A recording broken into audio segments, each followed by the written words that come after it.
₹100 कोटी निधी मिळाल्याचा दावा केला. त्याच्यात सचिन मुळूक यांना असं, तुमचे जे मित्र पक्षी आहेत त्यांना असं सांगितलं की याचा GR दाखवा, म्हणून त्यांना थेट आव्हान तुम्हाला दिले.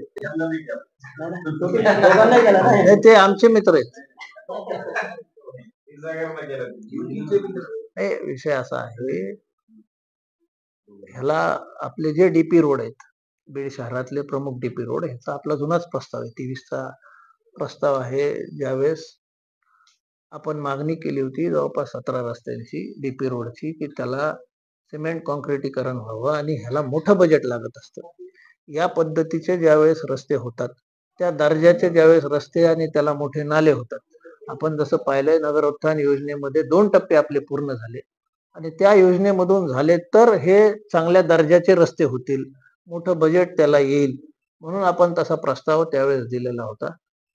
आणि हा प्रस्तावाचा वारंवार पाठपुरावा केल्यानंतर परवा जेव्हा दादा मागच्या वेळेस 15 ऑगस्टच्या दिवशी या ठिकाणी आले, त्यावेळेस त्यांनी एक आढावा बैठक घेतली आणि त्याला कलेक्टर साहेब होते आणि इतर लोक होते.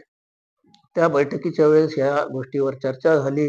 काही आंदोलक आहेत आपल्याकडे आता बसलेले उपाध्याय, त्यांनी आंदोलनं केली. त्याचा सर्व आम्ही सार हा दादांपर्यंत मांडला. त्यांनीही सोशल मीडियाच्या माध्यमातून बीड शहरातले अनेक मोठे रस्ते जे अत्यंत खराब अवस्थेत आहेत याचा आढावा त्यांनी सुद्धा घेतला होता. आणि अशा वेळेस मी त्यांना सांगितलं की आपल्याला कमीत कमी हे 5 रस्ते तरी आधी घेणं आहे. या 17 पैकी 2 रस्ते ऑलरेडी वेगळ्या योजनेतनं झालेत, पण हे जे मुख्य रहदारीचे रस्ते ते तुम्ही घ्या. ते म्हणले आम्ही टप्प्याटप्प्याने.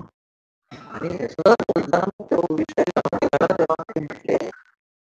त्यांच्या PS ना की मुंबईत जेव्हा बैठक होईल त्यावेळेस 100 कोटीची आपण तिथं मागणी करून तिथं चर्चा घडून आणू. त्यावर कुणीतरी टाकलं की मंजूर झाले, पण ऍक्च्युअली मंजुरी अशी काही भेटलेली अजून नाही. पाठपुरावा चालू आहे आणि लवकरच त्याला मीटिंग लागून ज्यावेळेस त्याच्यावर चर्चा होईल किंवा ठोस निर्णय कुठेतरी होईल त्यावेळेस आपल्याला आम्ही नक्कीच त्याच्यात कळू. पण मला सांगावं असं वाटेल की जे आंदोलनकर्ते होते त्यांचा जे आंदोलन सातत्याने चालू आहे, मला त्यांना आनंदाची बातमी तुमच्यासाठी, धानोरा रोड हा DPCतून आता मंजूर होतोय. तो रस्ता मी त्यांना 3 दिवस आधी फोन करून सांगितलं होतं की त्याची मंजुरी येईल. त्यासोबतच आता जो आपला छत्रपती शिवाजी महाराज स्टेडियम त्या ठिकाणी दादांनी पाहणी केली, तिथं 25 कोटीचं बजेट पडलेलं आहे. म्हणून तिथला जो मुख्य रस्ता आहे म्हणजे आपल्या बाजारपेठ जी आहे तिकडे नानांच्या घरापासून जो L शेप तुमच्या सर्वांचे बहुतांश पेपर्सचे जिथं ऑफिस आहेत त्या रस्त्यासाठी सुद्धा निधी ह्या DPC पारित होतो. जे संदीप क्षीरसागर शरद पवारांच्या नेतृत्वावर विश्वास ठेवून राष्ट्रवादी काँग्रेस शरद पवार गटात राहिले, तेच आता अजित पवारांच्या नेतृत्वाने प्रभावित झालेत का? आणि गेल्या काही दिवसात त्यांचं जर आपण बीडमधील कार्यक्रमांना उपस्थित राहणं किंवा अजित पवारांचे आभार मानणं हे जर पाहता ते प्रभावित झालेत का नेतृत्वानं, असं वाटतंय?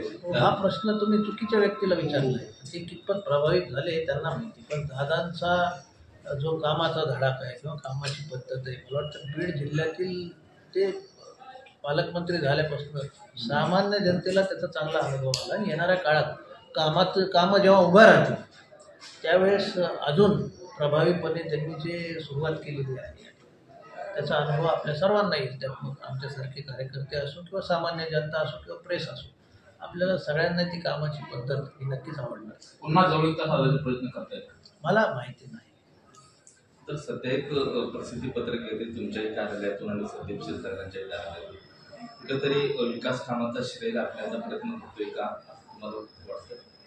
पहा, जेव्हा सरकार हे महायुतीचं आहे आणि सरकारमध्ये आमच्या पक्षाचे प्रमुख हे पालकमंत्री सुद्धा आहेत आणि उपमुख्यमंत्री सुद्धा, त्यावेळेस कामं जर आपण मागण्या त्यांच्याकडे करतो आणि त्याचा सततचा पाठपुरावा करतो आणि त्यावेळेस साहजिकच आहे आमच्या मागणीला तेव्हा पॉझिटिव्ह उत्तर येत आहेत. बीडकर आपल्यासारखे आंदोलन करतात, त्याला पॉझिटिव्हली दादाने घेत आहेत आणि प्रश्न सोडवून घेत आहेत, तर याचं क्रेडिटसुद्धा दादांना किंवा आपल्या पक्षालाच भेटायला पाहिजे. आणि याचा पाठपुरावा ज्यांनी कुणी आज म्हणतंय की आम्ही करून आणतो, त्यांनी कुठं कागद आहे का ते दाखवावं. आम्ही आमचे कागद दाखवू शकतो की आम्ही कशा प्रकारे याचा पाठपुरावा गेली 2-3 वर्ष करतोय, कोणत्या मिटिंग झाल्या, कोणत्या अधिकाऱ्यांसोबत झाल्या, याचा कागदोपत्री पुरावा आणि इथून जे प्रस्ताव गेलेत जिल्हाधिकार्यालयातून गेलेले आहेत, त्याच्या प्रती आहेत आमच्याकडं. याचं जे काही एस्टिमेट्स असतील, ज्या काही रोडच्या लेंथ असतील, त्याचे डायमेन्शन्स असतील, त्याचा प्रस्ताव असेल, कुठून कुठपर्यंतचा रस्ता, हे त्यांनी दाखव एक तरी पत्र तयार करून पाठवले. स्थानिक स्वराज्य संस्थेच्या निवडणुकीमध्ये क्षीरसागर कुटुंब एकत्रित दिवाळी साजरा करते अशी चर्चा होती. राजकीय दिवाळी, राजकीय दिवाळी, आम्ही दिवाळीला सगळे एकत्रच असतो. राजकीय दृष्ट्या आता काय काय होतंय पुढं हे आत्ताच सांगता येत नाही.